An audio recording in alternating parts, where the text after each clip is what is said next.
नमस्कार साथियों, मैं सीमा गुप्ता आज आप सभी के बीच समीक्षा अधिकारी, सहायक समीक्षा अधिकारी मुख्य परीक्षा में निबंध से संबंधित महत्वपूर्ण क्लास को लेकर आई हूँ। और आज की इस क्लासेज में आप सभी के बीच निबंध के 5वें पार्ट के संबंध में जानकारी देने वाली हूँ। और इस 5वें पार्ट में आप सभी को समाधान कैसे लिखना है, चुनौतियाँ समस्याओं का निदान कैसे करना है, इसके संबंध में जानकारी दी जानी है। साथियों, पहले तो आप जानें, निबंध में अधिकतम अंक आप तभी प्राप्त करेंगे जब आप अवश्य ही सारे पार्ट का समायोजन आप अपने निबंध में करते हैं।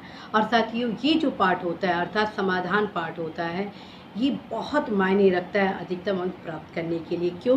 क्योंकि ये जो पार्ट होता है ये आपके व्यक्तित्व परीक्षण का पार्ट होता है। और इसी आधार पर कि आपका विचार कैसे है, इन्हीं सारे कारणों से निबंध पूछा भी जाता है। क्यों? क्योंकि जब आप समस्या चुनौतियों का समाधान लिखते हैं तो कहीं ना कहीं आपके जो विचार होते हैं, आपकी जो सोच होती है, वो प्रकट हो ही जाती है कि आपका अप्रोच निगेटिव है या पॉजिटिव। तो साथियों, यदि आपका अप्रोच पॉजिटिव है तो अवश्य ही इस पार्ट में बहुत ही ध्यान देने वाली बात है, क्योंकि इस पार्ट को आपको एक पैराग्राफ में नहीं लिखना है बल्कि 2 पैराग्राफ में लिखना है। यस फ्रेंड्स, मैं हमेशा आप सभी को अवगत कराई हूँ कि जितना आप चुनौतियाँ समस्या गिनाएंगे उसके जस्ट डबल आप समाधान पार्ट को फोकस करेंगे। अर्थात मेरे द्वारा पिछले क्लासेस में आप सभी को बताया गया कि आप 10 से 15 चुनौतियाँ समस्या को इंगित करेंगे, लेकिन इस पार्ट में आप कम से कम 25 से 30 समाधान पॉइंट को लिखना ही लिखना है। और ऑलरेडी मैं बता चुकी हूँ कि जहाँ न पहुँचे रवि वहाँ पहुँचे कभी। अर्थात यदि आपकी लेखन क्षमता डेवलप है तो आप कम शब्दों में वृहद विचार को अभिव्यक्त कर सकते हैं। फ्रेंड्स, ये ध्यान रखें, शब्द सीमा है इस एग्ज़ाम में। अर्थात निबंध जो आपसे पूछा गया है उसको आप निश्चित शब्द सीमा में ही आपको लिखना है। तो निश्चित शब्द सीमा में आप यदि वर्ड को क्रॉस बहुत करते हैं तो आपके अंक काट लिए जाते हैं। इस वजह से आप सभी को मेरे द्वारा साइंटिफिक वे भी बताया जाता है। फ्रेंड्स, अधिकतम अंक आप तभी प्राप्त करेंगे जब आप साइंटिफिक तरीका अपनाएंगे। तो कम शब्दों में कैसे आप अधिकतम समाधान पॉइंट को लिखेंगे, ये जानते हैं। साथियों, ये ध्यान रखें, पहले ही मेरे द्वारा बताया गया भारत सरकार, राज्य सरकार की योजनाएं आप इंगित कर चुके हैं अपने तीसरे पार्ट में। लेकिन इस पार्ट में जो महत्वपूर्ण समाधान पॉइंट है उसको आप कहाँ से सजोएंगे, अध्ययन सामग्री कहाँ से प्राप्त करेंगे, इसके बारे में जानें। आप योजना कुरुक्षेत्र पत्रिका के बारे में ऑलरेडी मेरे द्वारा आप सभी को बताया जा चुका है कि आप संबंधित टॉपिक को योजना पत्रिका से अध्ययन सामग्री का संचयन करेंगे और उसमें ऑलरेडी पर्याप्त समाधान पॉइंट को दिया गया रहता। साथ में कुछ आपके भी अपने विचार होंगे, उसको भी आप अवश्य ही नोट करेंगे।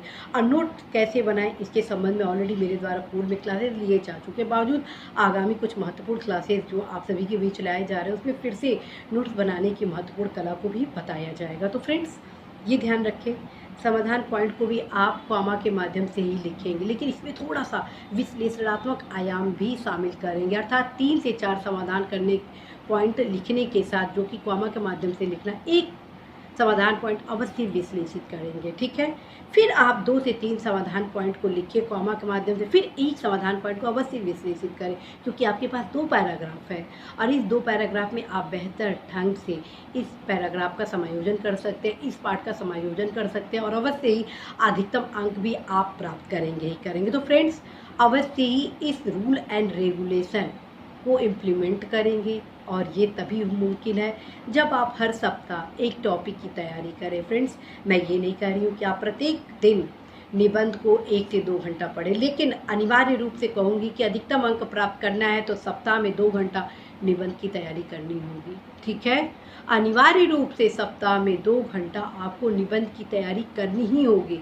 निश्चित रूप से टॉपिक कम है बावजूद ये आपके स्किल को डेवलप करता है, आपके सोच को डेवलप करता है, अधिकतम अंक प्राप्त करने का मार्ग प्रशस्त करता है। तत्क्रम में फ्रेंड्स, आप हर वीकेंड पर अवश्य एक टॉपिक की तैयारी करेंगे ही करेंगे। सबसे पहले आपकी रणनीति होनी चाहिए अध्ययन सामग्री को अपने नोट्स बुक में कंप्लीट करना।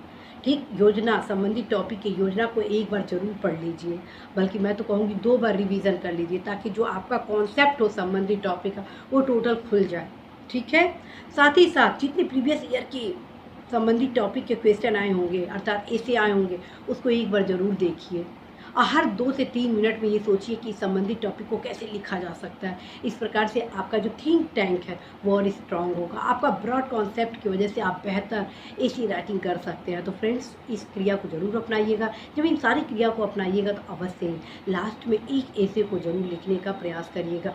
यदि आप प्रथम सप्ताह 2 घंटे में ऐसे का सारा मटेरियल तैयार कर रहे हैं तो नेक्स्ट वीक आप प्रयास ज़रूर करेंगे कि एक निबंध ज़रूर लिखें, ताकि आप धीरे धीरे धीरे करते करते आप शिखर तक अवश्य पहुँचे। फ्रेंड्स, यही कला है निबंध में अधिकतम अंक प्राप्त करने का। यदि आप निबंध में अधिकतम अंक प्राप्त करना चाहते हैं तो अवश्य इस कला को अपने लेखन में उतारना ही होगा। All the best.